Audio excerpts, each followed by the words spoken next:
If you're a younger fan of Formula One, you may know David Coulthard as a sharply dressed TV pundit who can often be seen interviewing the drivers in Parc Fermé after the race.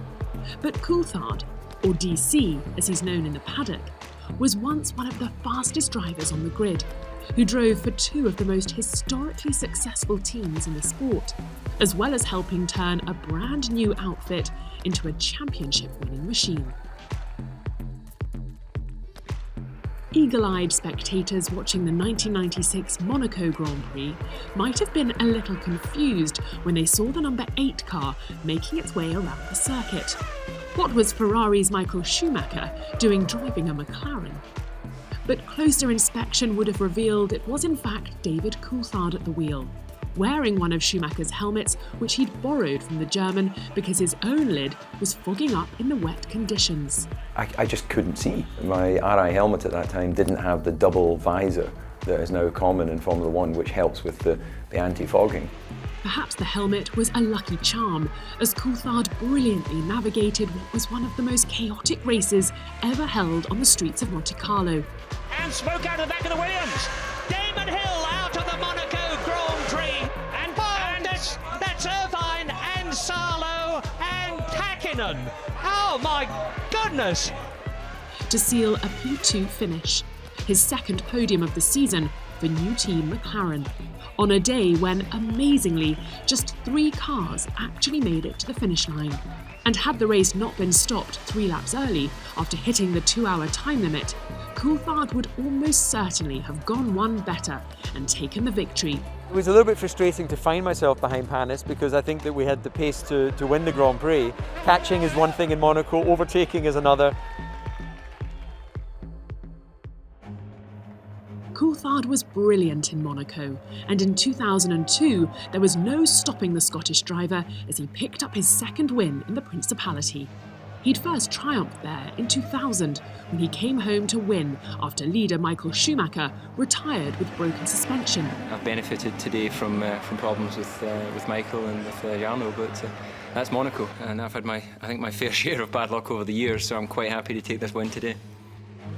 But 2 years later, there were no gifts for the McLaren man, who qualified second to Juan Pablo Montoya's Williams.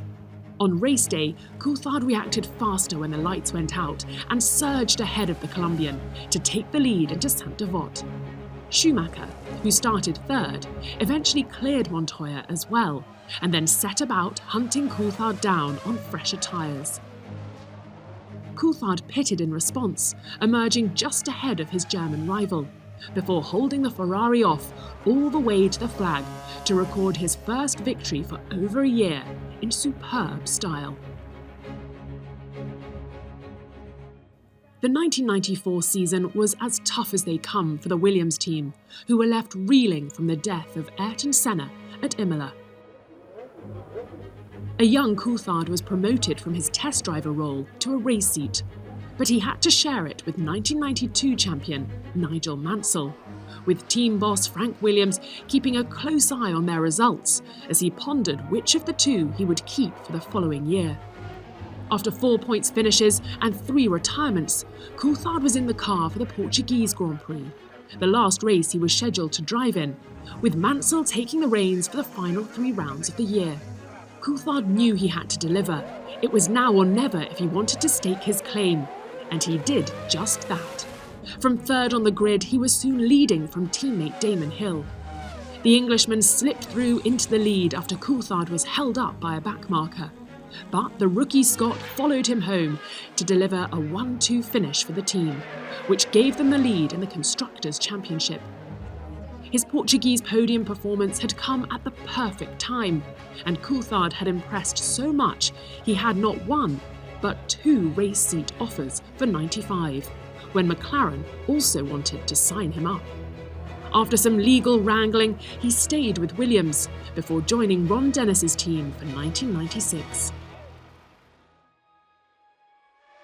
If Coulthard's first Formula One victory on home soil at the 1999 British Grand Prix was helped by Michael Schumacher's heavy crash and Mika Häkkinen's retirement, his follow-up win at Silverstone the following year was one entirely earned by the Scot's speed, racecraft and a brilliant overtaking move. After being hampered by traffic in qualifying, Coulthard started fourth, but passed teammate Häkkinen for third off the start line. After Heinz-Harald Frentzen pitted from second place, DC homed in on pole sitter Rubens Barrichello, and in a move he later said was inspired by Nigel Mansell's famous dummy and overtake of Nelson Piquet at the same corner in 1987, he feigned right, then swapped sides and swooped around the outside of the Ferrari at Stowe in a stunning overtake. It was a move worthy of a winning drive, which, despite gearbox troubles 15 laps from the flag, is just what Coulthard delivered, his second Silverstone victory in a row. First and second, obviously I'm very happy for myself to win this race, to win it a second time. It's just fantastic. By 2003, Kimi Räikkönen was in his second year as a McLaren driver and pushed eventual champion Michael Schumacher hard for the title. But Coulthard showed he still had plenty of pace in him yet at the season-opening Australian Grand Prix. One of those all-action races where it's impossible to tell who will come out on top. Coulthard had qualified down in 11th, with Schumacher and Rubens Barrichello locking out the front row for Ferrari. But a big crash put Barrichello out, while Schumacher had to pit after sustaining damage while battling with Räikkönen, who was himself slowed by a drive-through penalty for speeding in the pit lane. Amidst the chaos, Coulthard calmly looked after his car and stayed out of trouble to climb up to second place behind Juan Pablo Montoya. But there was a final twist in the tale. He spun, Montoya spun. Coulthard leads the Grand Prix. It was a day when a calm head and years of experience proved crucial, as well as raw speed, in what would be Coulthard's last Grand Prix victory.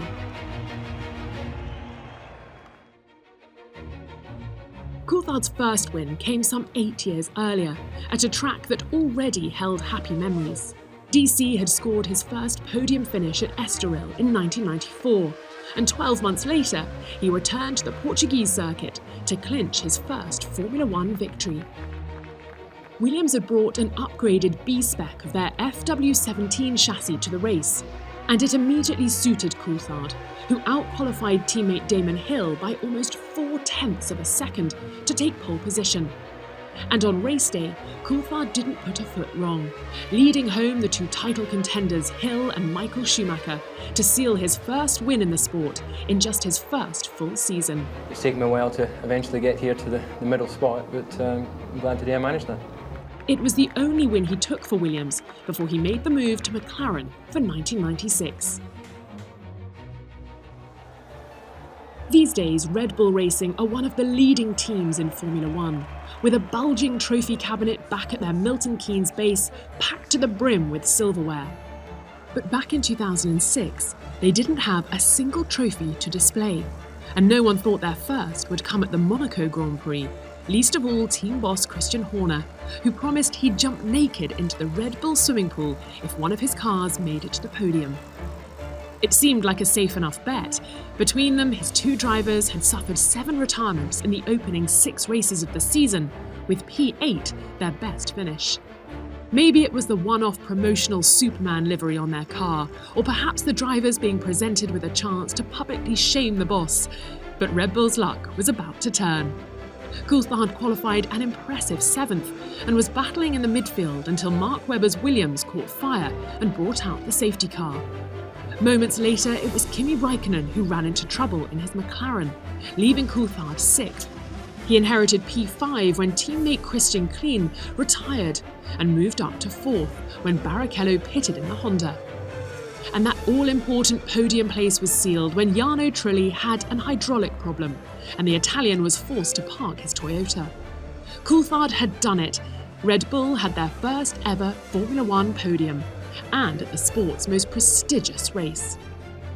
Continuing the Superman theme, DC collected his trophy on the rostrum wearing a red cape, which Horner then used to spare his blushes as he made good on his promise to jump into the Red Bull swimming pool without his clothes.